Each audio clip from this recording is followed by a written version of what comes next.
Today is the 20th day of November 2014, and I'm very grateful to have our friend Dr. Alok Pandey with us to speak on Auroville. Namaste. Mother has written so much about Auroville, and perhaps in the coming weeks we could read out those things so that people can see this on video. But please share with us your understanding, your intuitions, your feelings about Auroville.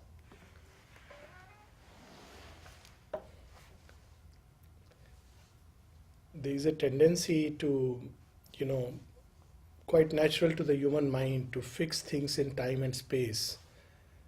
And it has its advantages because it puts things in a certain context which we can handle. But all things in time and space that endure the rub and change of time have their origin in the timeless and the spaceless. So let's begin the story of Auroville from there. I prefer it that way. So last time we spoke about the divine sacrifice, the divine holocaust, the divine sacrifice in matter, as Mother puts it at one place. In fact, she speaks of an apocalyptic vision. And she says that that portion of humanity which has simply this faith of the divine sacrifice in matter, they may understand nothing about it, but they are automatically lifted up by the new consciousness. Just by the link of faith they get connected. So we spoke about this divine sacrifice in matter, but precisely because the divine is one and whole, all creation is essentially one. It's a unity.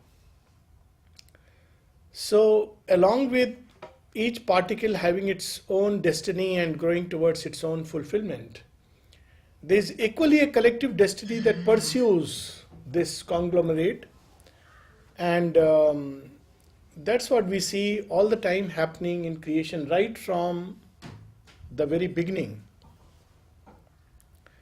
So Auroville, if we really go far back in time, this attempt to create a unity at maybe a human level, it becomes conscious, but the attempt to create a unity exists in creation. But the attempt to create a unity at the human level starts way back, almost as I said earlier, with the very first avatar. And I'm reminded of the story of Noah's Ark, where there is a similar story in Indian thought, when all the different creatures are put together in a single boat and carried together, uplifted up into a different plane of consciousness, because all the rest will be destroyed. Destroyed only in its form, but not, of course, in its essence. So this story of Noah's Ark, or of King Satyavrat, as we know it, is the story again which reminds us of the unity of all creation. Maybe we can, it's too distracting, it's too bright. Yes. Yeah. So it's a story of, different elements of creation which come together in a unity. And then subsequently we see several attempts, some of them half conscious, some of them conscious, but there is a tendency in human race to come together and form groups. And the Mother herself speaks of it way back when she was in Egypt about the Sun Temple and the edicts of the Sun Temple, which basically are very similar to Charter of Auroville. And she was asked that, it sounds very similar to Auroville.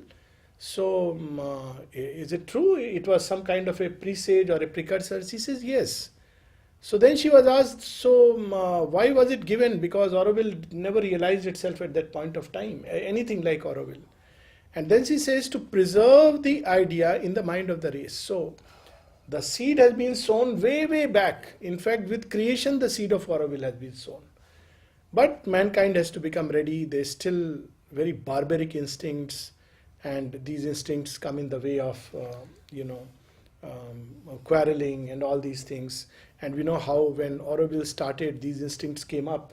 And when people would quarrel, the Mother would say that the spirit of Auroville is not yet formed, because spirit means the spirit of unity. Even the story in Bible, the story of the Tower of Babel, the Mother at one place says Auroville is a Tower of Babel in reverse. And then she says that who knows this story where people started building a tower and began, getting confused because whatever one person said, the other didn't understand.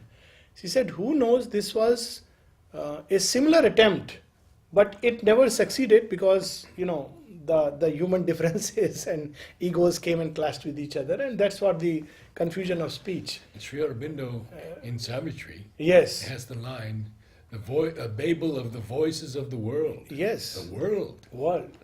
And in fact, that also reminds me that, there's a whole description at least of Matri Mandir as well as Auroville in Savitri itself.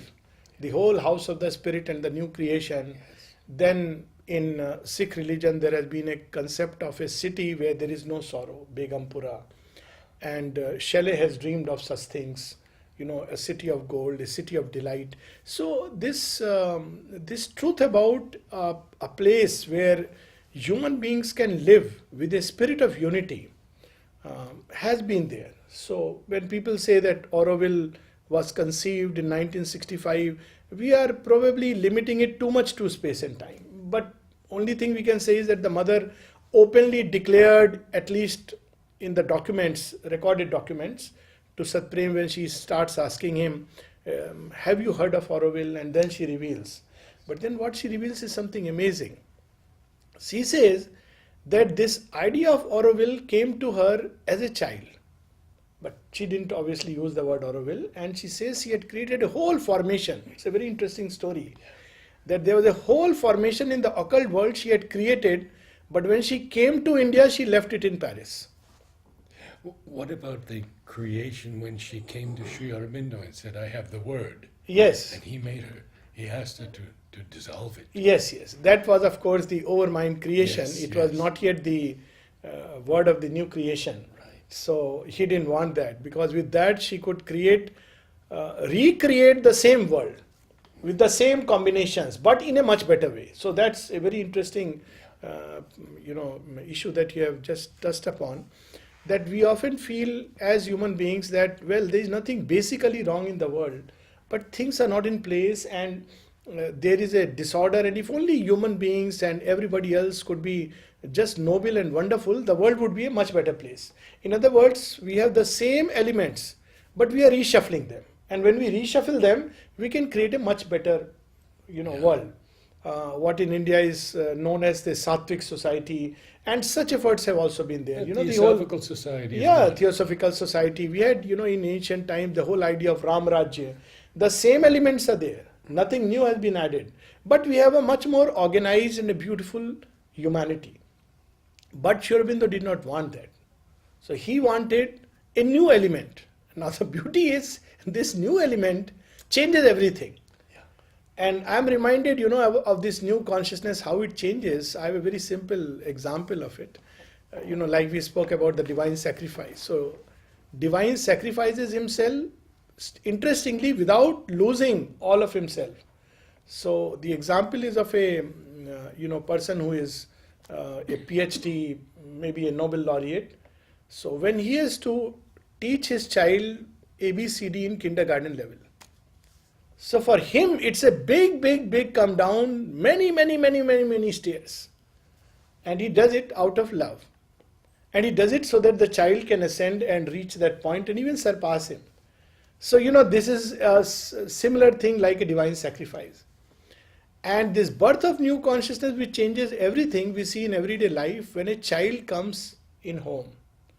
Now, when a child comes, suddenly, not only everything changes, but new possibilities emerge from parents, which were not there. Parents, when they are husband and wife, they are fighting with each other, they are quarreling, very common scenario, exceptions apart.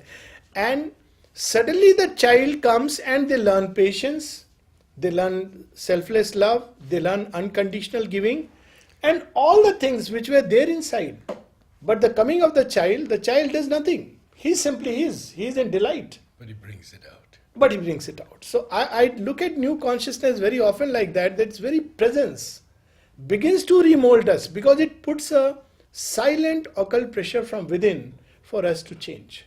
So, this thought reminded me about, the word of the new creation. Yeah. which at that point of time there was a possibility of taking this creation to its acme, because it has not yet realized that peak possibility. Yeah.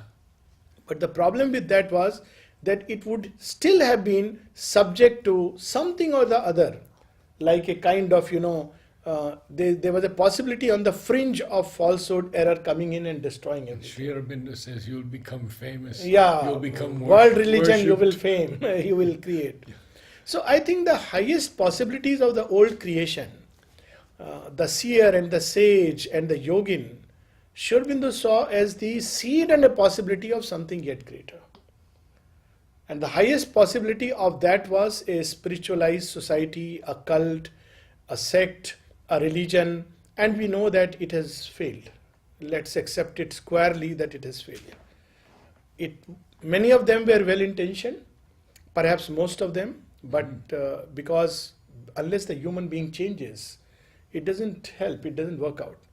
So the mother, when she came to India, maybe around 1927, I mean this date I am saying simply because in 67 or 68, maybe I am slightly mistaken, she says 30 or 40 years back I spoke about it to Sri Aurobindo.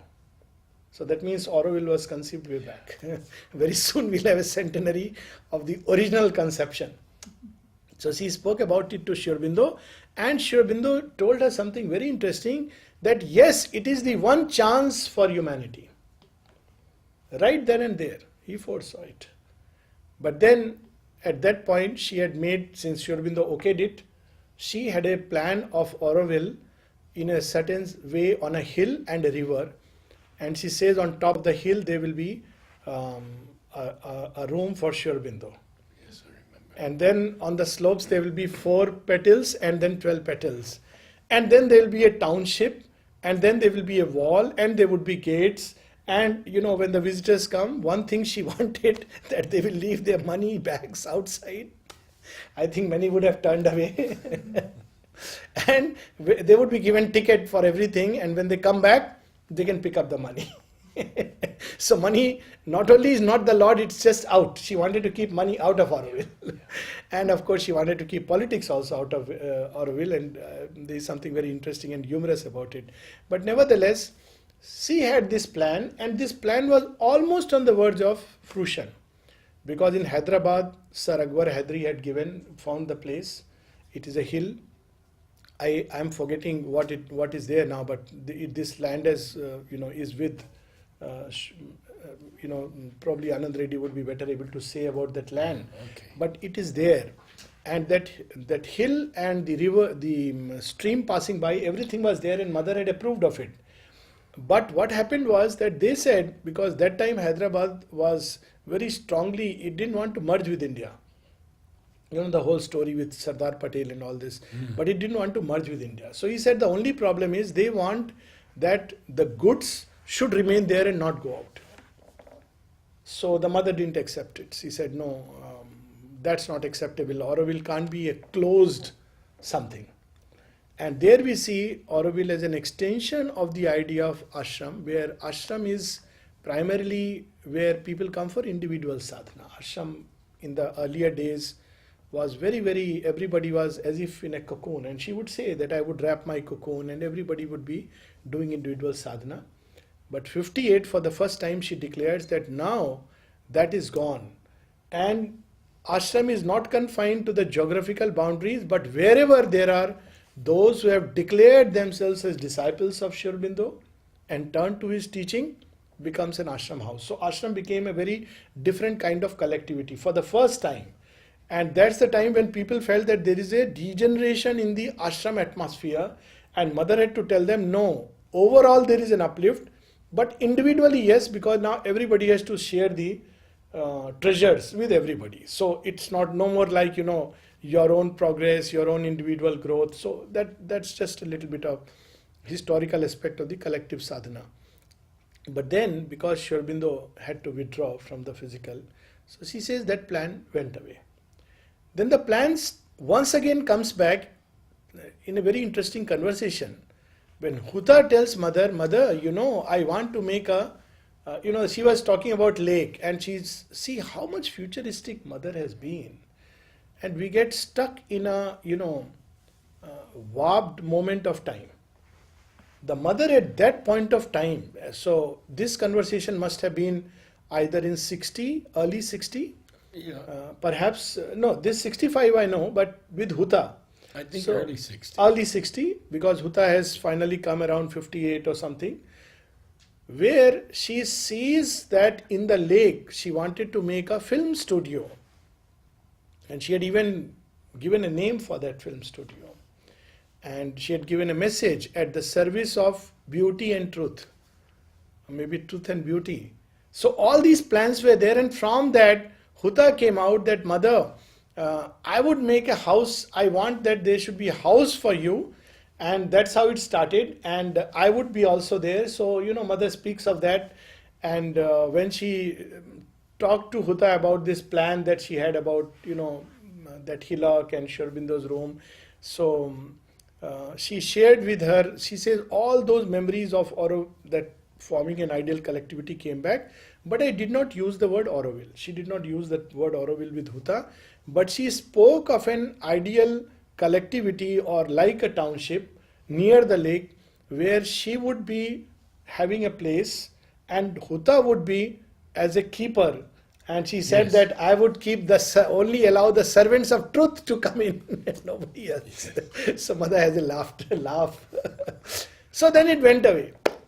Then the thought came again when, of course, the famous Raymond, he wrote to her that, well, I'm just coming from, he had built something, and as we know, he was not just an architect, but something much more. Yes. And he said that, Did Golconda. yes, did Golconda.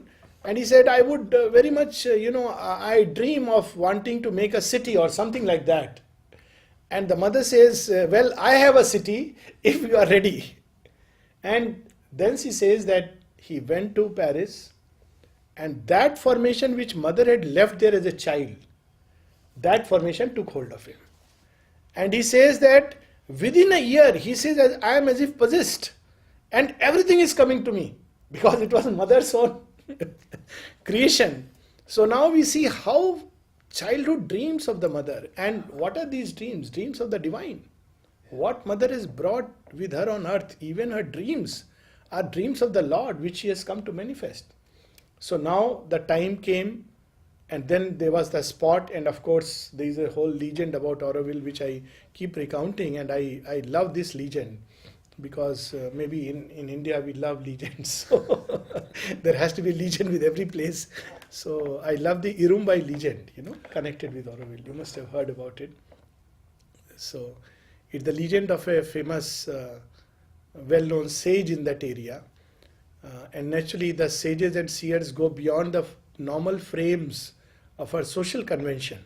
And that's why they are much misunderstood, and they had to go away from the pall of society so that they can exercise, as Sri Aurobindo says, their dangerous freedom outside. So this man once, this sage was sitting, and the local ruler, there was a courtesan dancing in the court, and suddenly her, what is this called, anklet fell off. And this man, like a little child, because he's a sage, he doesn't have all those frames, he got up, went there, picked up the anklet and tied it back to the courtesan. And everybody started laughing. Oh, he calls himself a sage? And then his other part came out, from the beneficent Shiva to the Rudra, and he cursed, it seems, that you have not understood and known what true sagehood is. And therefore this land is cursed and it will become barren. And it became barren. Now you see how things connect together. So when these people went and said, well, it seems your curse is really having its effect. And this is very interesting because in India, every curse from somebody who is truthful, not people who are in falsehood, opens the door towards something greater in the future. So they came and asked him that what is the solution? He says solution will not be now, but after many hundreds of years, when people from all over the world will come and till the soil, then this land will become fertile again. And I'm sure you must have known what Auroville land was and what it is. It was a desert. Yes. There were a few palm trees scattered here and there, and we could see from the highest point at Matrimandia the sea, and looking in the other direction, we could see the hills. You can imagine. No, And that's so it. you see how many things have gone into the shaping of Auroville. The seed has been in the first stir of creation itself. Yes. And then when the Auroville began to come up, money came, she made some very, very interesting observations. The mother was very, very keen, and this comes several times. She wanted America and Russia to unite Yes. and India to act as a catalyst. Yes. This she has mentioned categorically, and she says it's good for the good of the world. And she was very happy to see that in Auroville, on one side, the then communist bloc, she refers to Russia, not China, and on the other side, the country with the most material, prosperity, America, they are coming together, both are taking interest. And she says they do not know, but they will help. That's how they will come together. I am very keen that they come together because this will help mankind. And then as Auroville grows, we know she didn't want any religion, she didn't want ideologies either. But as soon as people came, one of the first things they started discussing was what kind of political system they will have. And there's a very humorous aside to this story. Mother, of course, laughed. She says they still cannot go beyond politics. When someone came and wrote a letter to her that, well, I believe democracy is the best system right now. And unless democracy is replaced by something still better, I want just democracy, otherwise I am quitting. So mother laughed and wrote back, how do you know that something better is not already there? She called it a divine anarchy. Divine anarchy. Divine anarchy. Absolutely. The principle is divine anarchy. And Sri Aurobindo, in Thoughts and Aphorisms, see how many ways Auroville gets connected. He says that the ideal communism is beautiful because it means that all the resources are shared by all. But the communism that we have seen is a shadow, dark, asuric. And he says the only if communism has to ever come back and survive, it has to be along the lines of Vedanta. And then he speaks about, this divine anarchy that is the beginning and the end of all things. But in the middle, it will lead straight to the devil. So, But the communistic system was closer than democracy. yes, yes. If it could turn to If it could turn towards the right and the light. Yes. And just see this little thing Yeah. twisted everything. If that model, and mother several places says, she speaks about the equal distribution of resources, material things. And one of the things in the charter of Auroville is that Auroville belongs to nobody in particular.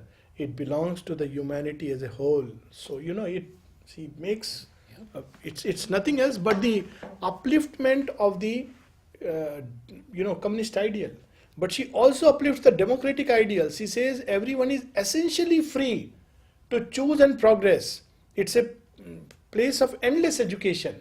So when people asked her that, mother, you have to frame rules, because people had, all kinds of people received the idea. So, somebody wanted even to make an LSD club in Auroville. You are aware of that. Yes, it's there. And then, they said, mother, please make some rules. Otherwise, people are going to mess up with everything. So she says, I hate to make rules. She never wanted to make rules. Even for the ashram, she says, I do not like the word rules. Yes. But still, because she had to mention something, she made the rules in a very interesting way. That you have to make a choice. And obviously, if you make a choice for this, Auroville is not the place for you. If you believe in the old ways and the old systems and the old methods of organization, then Auroville has no raison d'etre for you. So she made the rules in such a way that she passed it on to the individual that you are making a choice. It's not that, you have to compulsorily follow a rule, but make a choice. If you make this choice, Auroville is for you. If you don't make that choice, the world is there for all kinds of things. So, But at that time, of course, Auroville was so open. yes. And so it became a place where people could come and have drugs Yes, yes, and yes. all kinds of things, and mother had to make one rule: no drugs. No drugs. Only rule she made, fixed rule: Yes. no drugs in Auroville. And there also, of course, there is a background to how the whole drug culture came up. You know, suddenly because people wanted to break free from the frame, and because they felt the whole rationalistic organization of society was very limiting and restricting, because the deeper emotions of the heart were suppressed, and you know they wanted to escape from this frame, but they didn't understand what really freedom is about, and fell straight into the trap of the lower vital, which reason had. But you mother know, said even then it lifted some even then people. it lifted. She looked upon it in a essentially positive way. And you remember when the first hippies came, and Park Guest House was meant to cater because it was a little distance, and they had their own way of living and not taking bath and all those things, and how the mother would laugh, and yet she accepted even the notes of this band Beatles. She said some of the notes are coming from something very high, but some of the notes. And then she even said that she used the term barbarians of the new world. They have grasped something correct, but in their application they are still carried on by the old consciousness, and they are turning it. And that's the evolutionary process. I suppose every evolution starts with a state where the new is suppressed by the old, and it grows, the new grows, then struggles with the old, and eventually overpowers the One old. has to break open. Break open. That's how the story of Krishna, where birth of a new consciousness in the old suppressed, and then taking over. That's how it takes place. I sent mother, and I won't go into the long story, No, 50 records Wow. I wrote her a letter, and she wrote me back this beautiful long letter. And I asked her, what composers have you heard before you left for India, and what ones didn't you hear? And I listed all of them. Wow. And she wrote back, she underlined, she said, all of these I have not heard, and I would be so happy to hear Just them. imagine. And I sent her a box of 50 records, and she listened to one every day. Wow. And I sent her the Doors. Oh. And she made a comment about rock and Imagine. roll, and she said, they are standing on a threshold, but they don't know yet how to cross over. How beautiful. So, that's what is very heartening.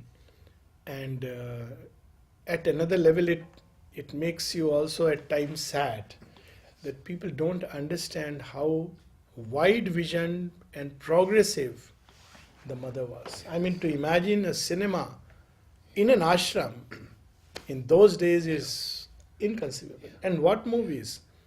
Movies like The Blue Lagoon. And people went and told her that, Mother, it's not a good movie. And mother says, why? I saw it. What's wrong with it?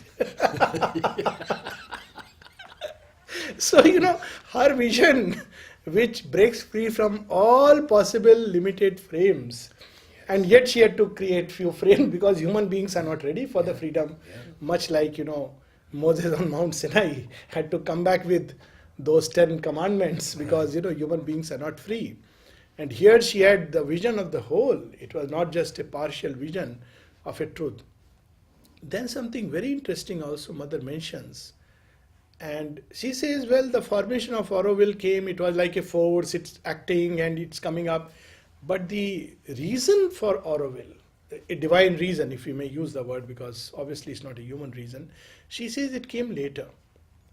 And it's the typical way of acting of the Mahashakti, that she chooses. In India, there is a conception that while the divine in his Purusha aspect knows the 3 times, he knows the past, present and future. But the divine in his Shakti aspect chooses to put a veil deliberately and lives in the present. A very fascinating concept. She can know if she wants, but she deliberately veils because for the sake of work. And it makes the whole process very fascinating because they alone are working, nobody else. So on one side the divine with knowledge of all the 3, on the other side the divine Shakti who seems to be as if she is fully pouring herself in the moment. So, I am reminded of this several times in many comments of the mother. One of them is when she talks about Auroville. She says the force came and she was doing it, but I did not know the reason. It's amazing, why the mother does not know. She has chosen it. Yeah. That's how it is. So, and that we see right throughout with the mother's Leela, right up to the, Always. she has to, at that point of time, she is pouring the fullness of the divine consciousness. Because that's the original impulse of creation. She pours herself, the divine sacrifice. So then she says, I came to know the reason, as it were, later, which I am putting it in words. It didn't come in the form of words. And the words is that she had a vision of catastrophe and, all kinds of things. And particularly she said about the nuclear arsenal, which were piling up in the world. And she says, they give a reason that it will create so much fear of destruction that people will not use it. She says, it's just the contrary.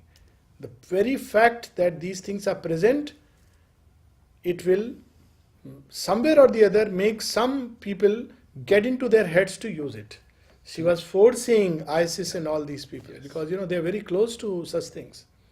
Because if you have a possibility, it will keep pressing to realize itself.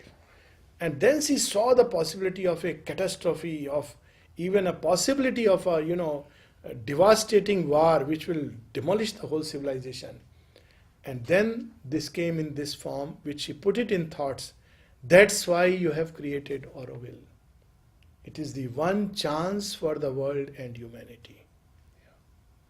And yet she was, of course, because not every country participated, she even said, she made it a yagna, because it is a yagna. She says, every country has a chance, and when they participate in the formation of Auroville, they get protected to an extent against this possibility of a devastation. Yes. So it was not just, and then she says, people think Auroville is just an idea or an ideal. It is a force in action. Like everything that the mother has created, it's a force in action. The presence of Auroville, the growth of Auroville, the progress of Auroville is bound to have an impact on humanity at large. So we see the mother's first experiment is an individual experiment, where each individual in the ashram is a prototype or representative of the old consciousness with possibility of the new. And every such person who is worked upon makes it easier for others of his type to evolve.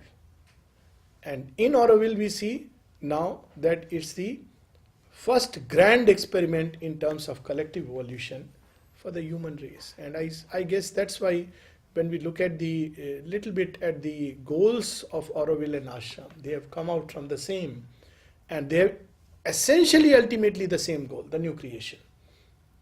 But the process was slightly different. In the ashram, one is expected to enter within, consecrate completely. It's like it's a complete yagna which you have to participate in. Whereas with Auroville, the movement is like this, widening, embracing. It's very fascinating. The two complementary movements, both are necessary. One where you go within, and there is nothing else except the divine.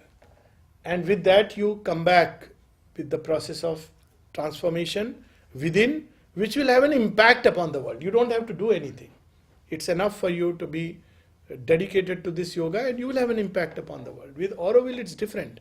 You start from the other end. You begin by embracing all things and turning it more and more towards the inherent divinity in things and lifting it to its utmost possibility. An interesting thing from the flowers Yes. is that in the early 1970s, I went to Bangalore and received these magnificent Hawaiian hibiscus. We used to trade plants. And we grew 11 of them. And Mother, when I would take them to the ashram, Tara would go up and Mother would exclaim, magnifique, superb. Yes, And Tara told me. She named them Beauty of Auroville, beauty of the new creation, and so many other names. And then one day she says to Tara, we need to have a wider name. So we'll give these two names, beauty of Auroville, beauty of the new creation. So these flowers are the beauty of the new creation also. And there's only one other flower she named, and this is so important. She named a flower Miracle. Right, yes, yes. You know it, yes, blue flower, wildflower. Yes, yes. It's also air of Auroville. Wow. Oh. Wonderful. Air of Auroville is a miracle. Yes, yes. There is definitely a distinct difference in the atmosphere. Yeah. So one could well say that the spirit of Auroville is very, very much active. Just as in the ashram or within, a certain periphery, you feel a distinct atmosphere. In Auroville also, it's very, very palpable and very, just a little opening and one can feel it. But we know that as she brought all kinds to the ashram to And be all, worked on. yeah, Same and with all Auroville. all kinds of. But that's the challenge of the divine. And I have this, when people say that all these difficult nut cases, so includes all of us. So I have only this to say that where else people can go, to heal except to the supreme healer. So it again reminds me of Shiva, whom Mother has said is the Lord of transformation. That Shiva has in his company, or rather those who give him company, are not just the beautiful, divinely human beings, not just the sage and seers and yogins, but also the bhutas, the pishachas, the rakshasas, the asuras, all of them are near him. Because where else one will go for transformation? That's why she gave shelter. At one place, in fact, that's something where she went beyond Auroville. At one place, the mother says that there is a, when somebody wanted to apply to be in the ashram, later on she was sending many persons to Auroville. Oh, yes. Yes, so, because, ashram, of course, became very limited in terms of house and everything. And then she says, I would like to accommodate the whole world in the ashram if I had the means to do so. Yeah. But then she says that since I do not have those means, therefore I have to restrict it to a certain representative sample. Which means, as a logical corollary, that she will end up turning the whole world into an ashram. Of course, we have to be careful, not in the religious sense, that everybody is a follower of Mother and Shiva, not in that sense, of course. And she knew this danger, and therefore she, particularly with Auroville, was very, very particular that wherever there is even a goodwill for unity, very often religion becomes a barrier, particularly coming from the West. And she spoke when UNO had this big problem, because the moment it was mentioned in the charter, he has to be a willing servitor of the divine consciousness. So there is something to do with religion. And therefore they were closed. So Mother says they are still lagging 200 years behind. They cannot understand the difference between religion, spirituality, God and divine, because they are still stuck with that. And it's understandable, because the West had to go through such a difficult period with regard to religious movement. Unlike here, because here religion, spirituality, they have always coexisted and, one leading to the other. But that's why it's very difficult for the Indian mind to understand the other way around, that why this kind of a, anti-religious drive in many places. But if we really look behind appearances, after all, even there is a seeking for truth. And she has said at one place, the truth of the materialist and the God of the religionist are one. Yeah. It's just that you are approaching from one angle and somebody is approaching from another angle. As long as there is seeking. And then we see post Auroville, Mother's talks. I mean, she did not use it in context of Auroville. But my God, the yoga has become so wide. She says, when somebody asked her what is the way for the yoga and what one has to do, etc. Mother says two things she gives as a mantra. One is she says, do not cling to nothing, do not cling. She says it doesn't matter Don't hold on to the past in that sense. Do not cling. Do not cling to the past. No more bonds. Free, free, free. And then she says, the thirst for that something, that which alone can quench the need of love, that which alone can fill the vision of truth, the thirst for that. And she says, if these two are there, it makes the perfect combination. And if there is this thirst, then even the extravagances of an American youth are a path. She changed all our ideas of paths. We see it, when we look at the start of the ashram and where the yoga, we are talking about the evolution of yoga.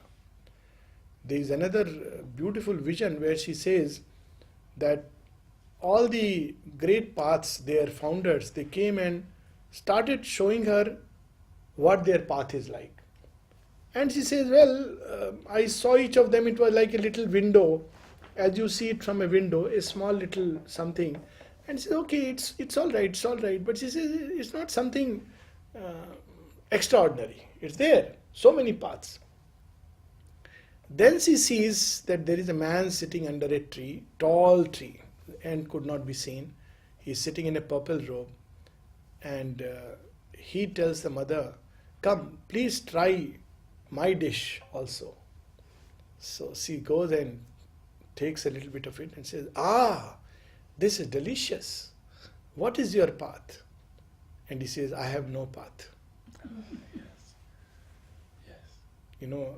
So how beautifully the mother has created this wide, wide world. And I think Auroville started and her yoga has leaped into the world.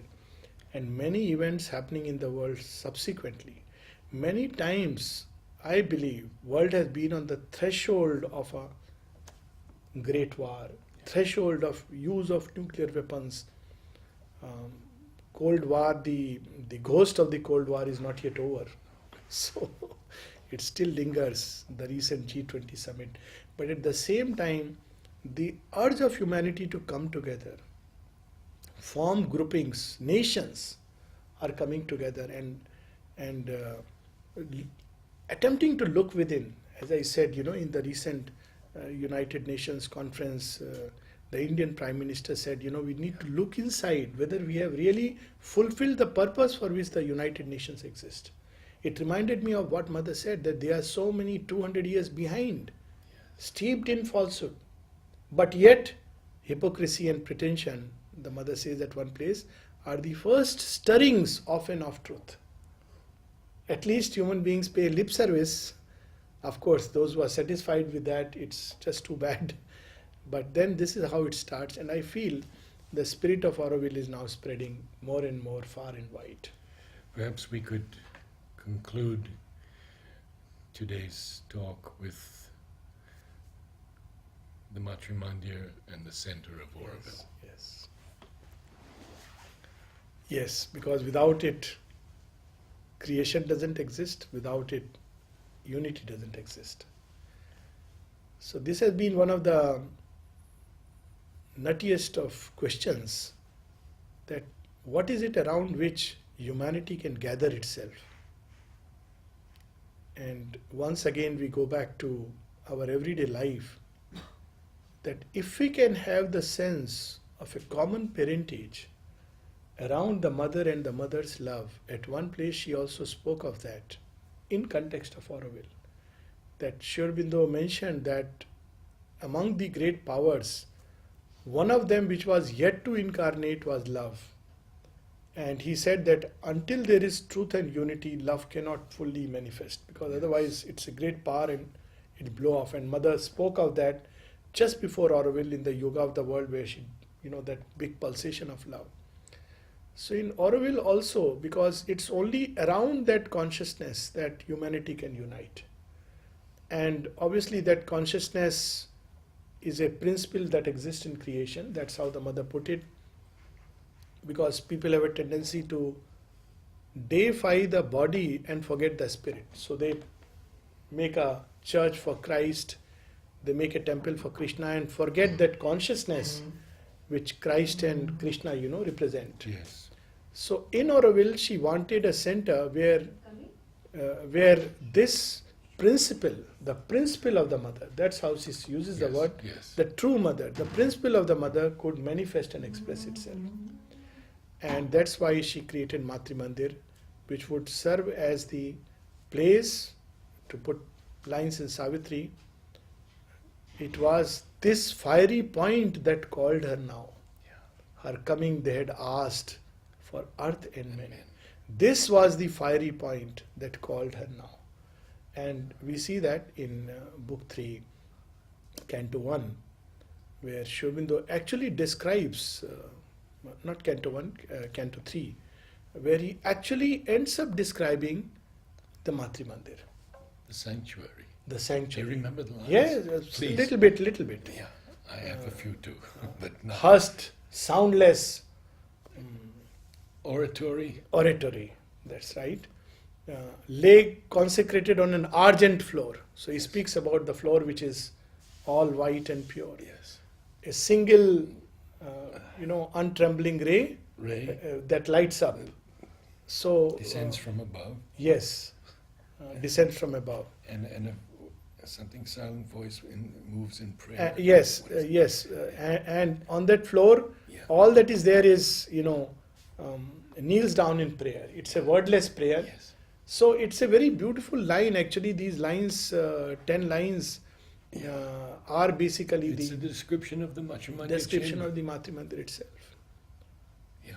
There lay a consecrated argent floor. Maybe next time when We we can- read about we can do Auroville, we should start with Let's do that. yes, these lines from Savitri, where on one side, what really is the spirit of unity in a new creation. None lived for himself, but all lived for all. So many, and how each one is still unique. Their unity was not limited to monotone. So there are manifold expressions, and yet everybody is united. But united around what? United around the Divine Mother. And we also have those lines in Savitri where she says, at the radiant summits where all are one. The children of eternity, fire wedded fire, and they come together and they reach that radiant summit where all are one. So the Matri Mandir is a manifestation of that consciousness of oneness and multiplicity together, which the mother holds within herself. And through her supramental energies, she sends it out to the world. And she said that it was not a place for music or Nothing, flowers, nothing, no or symbols. meditation even, but to find the soul. Yes. So it was basically, again, that's why it is a signless place, so that you can go deep within and discover in its nudity. Because at one level, every symbol is a help. But there is a tendency, Shubindo speaks of that in the human cycle, that, men do not understand the spirit of the symbol or the soul of the symbol, and they are not able to encash it for the real thing. So they are lost in the symbol. And symbols are necessary for human beings to progress at a certain point. But they can become effete and even ineffectual. And Shubindo uses the word, it's like a ticketless something, where you sit in a train but you don't have the ticket, or you have the passport but not the visa, something like that. That, if you cannot reproduce the truth of the symbol in your own life. So I think it is the task of each one of us to reproduce that symbol in our life. So with regard to Sri Aurobindo's yoga, I feel the symbol is very simple. At the center should be mother and not the ego. And all around the four powers of the mother working in perfect harmony and unison within this nature. So this nature should be emptied of all the contents of the ego and the distortions due to, desire and all that. And the fourfold power must manifest. And in our outer nature, the 12 powers wherein she says that 8 are with respect to the divine and 4 with respect to the world, how we should deal with the world. And same thing with Auroville, there is a symbol of Auroville. And this symbol basically means that every person who believes in the consciousness of human unity should manifest that symbol within. And if one can do it, then he will help in the manifestation of Auroville. And Matri Mandir, of course, goes beyond all symbols. as he has said, it is the divine's answer to human aspiration for perfection. Divine's answer. And then you see outside those, it's like a honeycomb actually at one level, though they are all Yes. round. So you have those round interlacing globes made of gold. And whenever I see it, right from the beginning when I have seen it, it reminded me of an aphorism of Sri Aurobindo, where he says, what is God's object in creation? He says, if each honeycomb, if each cell of a honeycomb could taste all the sweetness of all the other honeycombs, that's why creation is made. So it reminds me of that great honeycomb of Sri Aurobindo, Beautiful. where each is perfect in itself, and the totality, it contributes to the perfection of the totality. Each in itself is perfect. A perfect round which is golden. And the total globe is also a perfect round and golden. So you know how beautifully the individual and the collectivity uniquely come together. And outwardly they are manifold. But when you go within, you reach that point, that soundless oratory, the consecrated argent floor, which is the spiritual consciousness. Already by the time you reach there, the consciousness is spiritualized. And then what after spiritualization? Because that is the fiery point. Human being's aspiration has led him up to a point of psychicization and the spiritualization. What next? So it aspires for the supramental change, and the mother interceding twixt the ray and the sun, that trembling ray, untrembling ray, interceding between the sun and the earth. So that is how, when one goes there with a spiritualized consciousness, it anticipates a certain amount of development in human consciousness, and that's why it's not meant for a curious onlooker and tourists. It is a serious effort, and so it is there to find the true consciousness, and from that point, where the fiery point where all our aspiration is gathered into a single pointing fire, cone of fire, then it calls down the supramental change, and the mother becomes the mediatrix between the human aspiration and the change. So Matri Mandir is that point.